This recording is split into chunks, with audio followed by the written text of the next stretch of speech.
So customer states idling is not smooth. First start it switches off, and then on second start it is fine, and then it is jerking. It also jerks very hard on an incline, and he's put in a bunch of new parts in his car. So let's try and see if we can sort his car out for him. All right, so he says he has changed the fuel pump on this thing, and he's also changed the throttle body. Let's have a look at that. Yeah, that looks brand new, it's shiny. So we're going to be having a look at this car. Audis are quite actually easy, but as I always say, when it comes to VW and Audi, make sure you send them to a person that is familiar with that brand. Otherwise you're going to spend a lot of money for a very simple problem. Okay, let's go see what the diagnostic says. I already might have an idea of what could be the problem, but let's go see what the diagnostic says. So over here, this is our diagnostics, and these are our problems. First current fault, we got camshaft position, timing over or advanced, O2 sensor, fuel control system B too rich, mass airflow sensor, throttle position correlation. The throttle body might need to reset adaptive values on that one. When you do change your throttle body, you have to reset adaptive values. So yeah, that could be what's causing that fault over there. And then yeah, all of that. But this is the main problem why this vehicle has got a rough idling, camshaft position, timing over advanced. So before you run and tell your customer, I have to remove your timing cover so that I can inspect your timing to see if it's correct, don't do that first. The thing that you need to check is the camshaft position sensors over here. These two on the Bolt 6 GTIs and the 1.8 TFSIs, you'll get one. These are always give a problem. I always say this on Audis, these always give problems.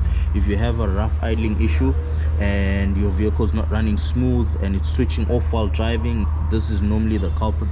So you have to check these out. So we're going to remove these, clean them out, and then see how the vehicle idles. But let's run it so you can see how it idles first. Right, so let's idle this one.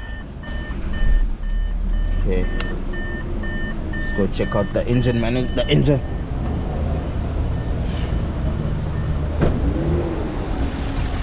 So you can see it's very rough.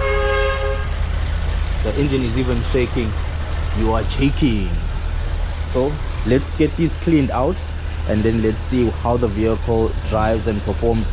But we might have to change these two, but for demonstration purposes we'll try and clean these out first. So the sensors are out on this car and they are absolutely filthy. These have to be replaced. They can be cleaned, but it'll only work for a certain amount of time. But what will normally cause these sensors of yours to pack up and give you problems is the incorrect oil grade you're using, or taking too long to replace your oil. Do an oil change, because there'll be sludge in there causing that little nipple not to work correctly and be functional.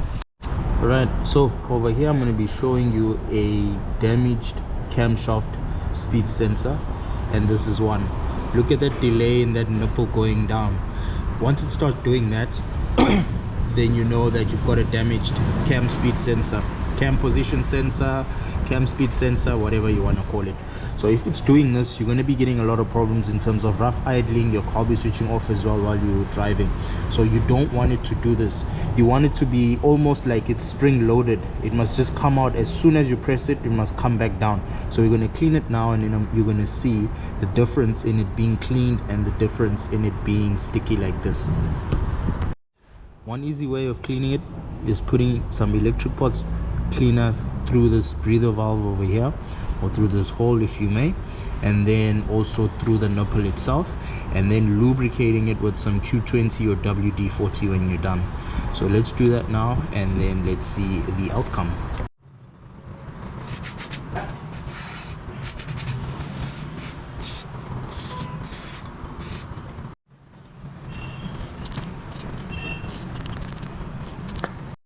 Okay, so once it's all cleaned up, this is what it should be doing. It should come back out. So So on this one, customer gave go ahead to just get a new set of cam speed sensors, cam position sensors, whatever you may. So customer gave go ahead to get new ones. So let's start this baby up and see how she runs now. All right, let's go. All right, let's see. Okay, startup is quite smooth. Let's go see the engine. Right, this is how our engine is idling now. Sorry for the wind, but as you can see, the engine is not jumping up and down like before now. So these two, very important. So going forward, just always remember to send your vehicle to somebody who is familiar with that brand, that can save you a lot of money. So just came back from test drive. The car is flying, no jerking, the power is there, everything is there. So remember, next time, firstly check those sensors if you see all the symptoms that it could be the problem. So yeah, this one is done. All the things that have been changed in this car, there was no need to change them. Sharp.